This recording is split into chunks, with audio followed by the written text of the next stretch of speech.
Hello there, Nareg is here. Today we're gonna talk about trigonometry, but we're mostly interested about the unit measures related to angles. Now, what is the most common unit measure for angle? It's simply degrees. We're gonna add a new one, which is radians. I'm gonna define what is radians.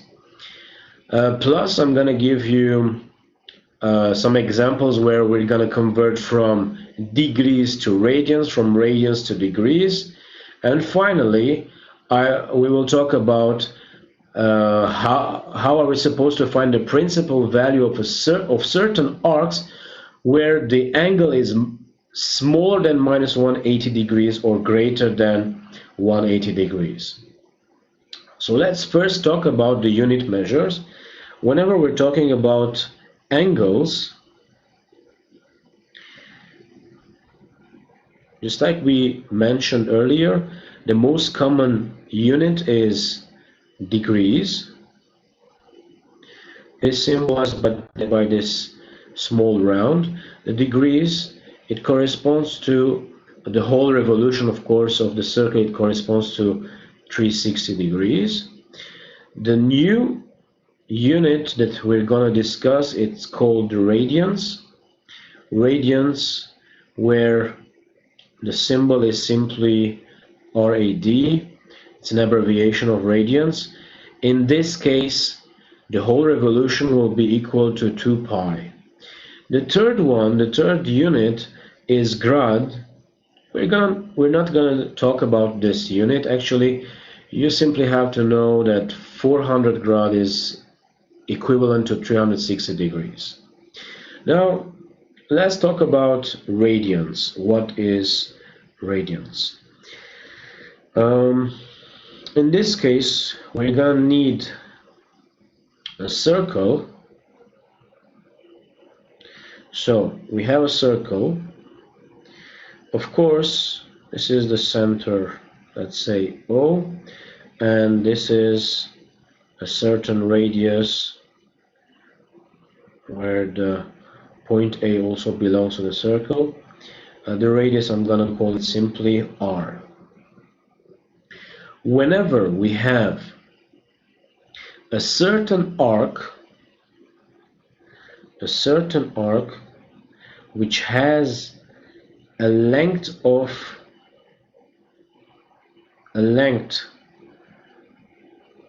equal to R, we can talk about the radians. We can say that this angle, actually, which is here, this angle, it corresponds to, let's say this is alpha. Alpha will correspond to 1 radians. So it's related to a certain arc which has a certain length equal to the radius. Of course, the radius here, it's R. This part is also R. Now, what about the whole value? Which means, in case I want to find in degrees the value of my angle alpha, how am I supposed to find? First, we have to know that the 360 degrees, it corresponds to 2 pi in radians, which means 180 degrees, it corresponds to pi radians. Now, I will have to divide by pi, so 180 degrees divided by pi is equal to pi over pi radians. So 180 over 3.14, you're gonna get an angle which is very close to 57. Excuse me, it's the angle which is 57.2 degrees, which corresponds to 1 radian. So this is how you define 1 radians. It's an angle which is very close to 57.2 degrees. The most important part is to know that 180 degrees it corresponds to pi radians. Once you know this, you can simply convert from degrees to radians and from radians to degrees. Let's take a few examples. So, what about a certain angle which is 30 degrees? How am I supposed to find this angle in radians? The only thing that I should know is that pi in radians it corresponds to 180 degrees. So 30 degrees will be equal to what? It's simply 30 degrees times pi over 180 degrees. So it's equal to pi over 6, of course, radians. What about the angle 45 degrees? It's going to be again 45 degrees times pi over 180 degrees. So you will have minus pi over 4 plus, pi over 4 radians. What about the angle minus 90 degrees? Since we are talking about the unit, we already talked about the unit circle, I can talk about angles which are negative or positive. It depends on your orientation, on the positive orientation that we decided, which was counterclockwise. So I can talk about minus 90 degrees. Minus 90 degrees, it corresponds to minus 90 degrees times pi over 180. So it will be minus pi over 2 radians. Of course, I can position these points over the unit circle, just like I was doing the same thing with the angles in degrees. What about, let's say, the angle minus 210 degrees? Simple, again, minus 210 times pi over 180.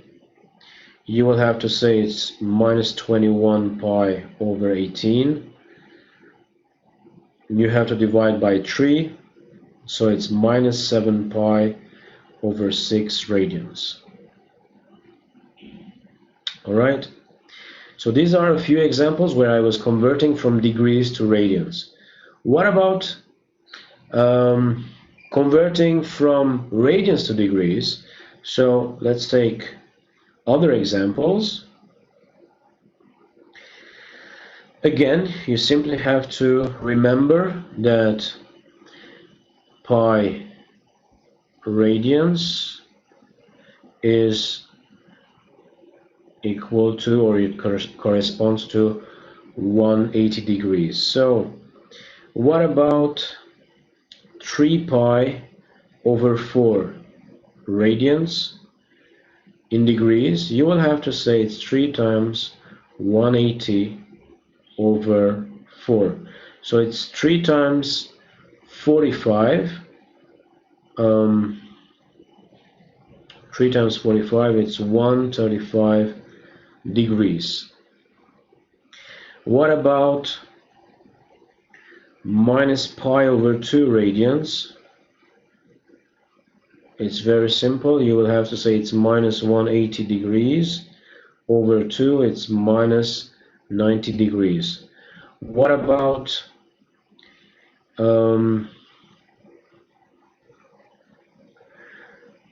15 pi over 6 radians? You will have to say it's 15 times 180 over 60 over 6, excuse me. So it will be 15 times 30. So it's 450 degrees. What about minus pi over 3 radians? It's minus 180 over 3. It's minus 60 degrees. And this is how you convert from radians to degrees. Now, as you can see, some values, like for example 450, or previously we had minus 7 pi over 6. These are values which can be converted, or minus 210 degrees. We can find the principal arc. Minus 210 degrees, it's an angle which is smaller than minus 180 degrees. So in order to represent on the trigonometric circle, I need angles between 0, 180, or 0 and minus 180. So it's between minus 180 and 180. Between minus pi and pi. So how are we supposed to find the principal value of a certain angle which is smaller than a minus 180 or minus pi, or greater than 180 or pi? I'm going to take a few examples related to finding the principal value. So let's say we have a certain angle which is 5 pi over 3.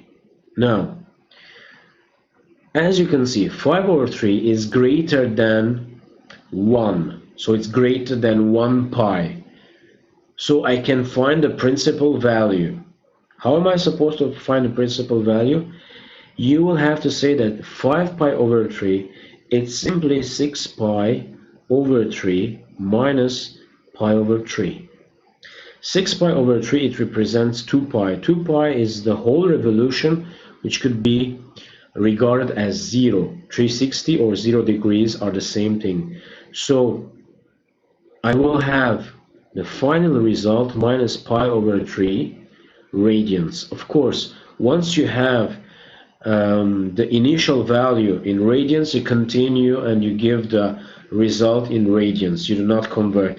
Now, in case you want to position this point or the angle on a certain trigonometric circle, I'm going to give you this example. So how are we supposed to position minus pi over 3? It's very simple. You simply have to open an angle which is minus 60. So it will be this point, let's say M, which is which belongs to the circle having an angle of 5 pi over 3. 5 pi over 3 is the same thing as minus pi over 3. So this will be the position of point M. 5 pi over 3 or minus pi over 3, they have the same endpoint on the circle. But of course, the principal value is simply minus pi over 3. Why? Because minus pi over 3, it's an angle which is between minus pi and pi. I can identify this angle and I can represent it easily on the trigonometric circle. So this is how you find the principal value of a certain arc. Let's take another example. What about 17 pi over 2? Now 17 pi over 2, I'm going to find the principal value. 17 pi over 2, I can say that it's 16 pi over 2 plus pi over 2. 16 pi over 2, it represents 8 pi plus pi over 2. 8 pi is actually the full revolution 4 times. It's 4 times 2 pi. So it's 4 times the whole revolution. I can cancel this part. The end result, the principal value, is pi over 2. So whenever you're going to position the angle 17 pi over 2, it will be the same position as pi over 2. The value pi over 2 is between minus pi and pi. So in order to position the endpoint of pi over 2, it's very simple. Now, some of you may ask, why did we choose 16 pi over 2 and why not 18? Okay, I'm gonna choose 18 pi over 2 minus pi over 2. Now 18 pi over 2, it's 9 pi. 9 pi is not a full revolution. 9 pi minus pi over 2, it can be written as 8 pi plus pi over 2. 8 pi, I can consider them as 4 times the whole revolution. So whatever remains is pi minus, excuse me, it was a small mistake, pi minus pi over 2. The value will be minus pi over 2. So this method actually, it's taking a few steps more than the initial method, but you're getting the same answer as plus pi over 2, sorry. You're getting the same answer as the initial one. It's not wrong to say it's 18 pi over 2, but you're gonna have to go through another step, which is 8 pi plus pi, and you have to say pi minus pi over 2 again in order to obtain pi over 2. What about another example? Let's say we have 15 pi over 6.